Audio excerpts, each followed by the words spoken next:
బెజవాడ ప్రభుత్వ ఆసుపత్రిలో బాలుడి కిడ్నాప్ కేసులో పురోగతి కనిపిస్తోంది. పండిట్ నెహ్రూ బస్టాండ్లో పోలీసులు సీసీటీవీ దృశ్యాలను సేకరించారు. ఓ మహిళ బాబుని ఎత్తుకున్నట్లు గుర్తించారు. బాబును తీసుకెళ్లి మరో వృద్ధురాలికి అప్పగించినట్లు దృశ్యాల్లో కనిపిస్తోంది. బాబును తీసుకుని వృద్ధురాలు గుంటూరు బస్ ఎక్కినట్లు తేలింది. దీనికి సంబంధించిన మరిన్ని వివరాలు మా ప్రతినిధి వరప్రసాద్ అడిగి తెలుసుకుందాం. వరప్రసాద్, ఈ పసివాడి కిడ్నాప్ కేసులో ఎలాంటి పురోగతి సాధించారు పోలీసులు?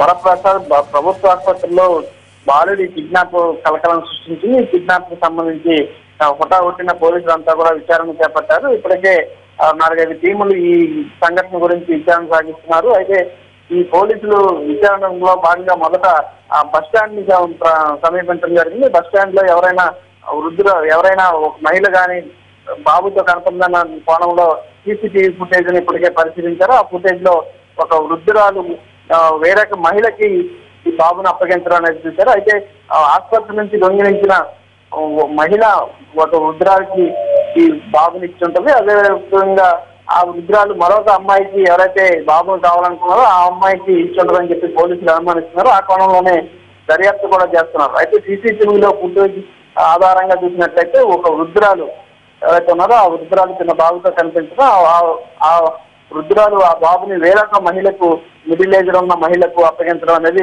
సీసీటీవీలో కొంత అస్పష్టంగా కనపడుతుంది. అయినప్పటికీ కూడా ఆసుపత్రి నుంచి దొంగిలించిన మహిళ వృద్ధురాలకి ఈ బాబుని ఇవ్వడం, అదేవిధంగా ఆ వృద్ధురాలు మరో మహిళకి ఈ బాబును అప్పగించి ఉండొచ్చు అని చెప్తున్నారు. ఈ ఎవరైతే బాబును తీసుకున్నారో బస్ స్టాండ్ లో మహిళ గుంటూరు వైపుగా వెళ్ళినట్టు అనుమానిస్తున్నారు పోలీసులు. గుంటూరు బస్ ఎక్కినట్టు కూడా సీసీటీవీలో ఫుటేజ్లో కొంత అస్పష్టమైన విజువల్స్ అయితే కనపడుతున్నాయి. దానికి సంబంధించి పోలీసులు ఇప్పుడు విచారణ కొనసాగిస్తూ ఉన్నారు.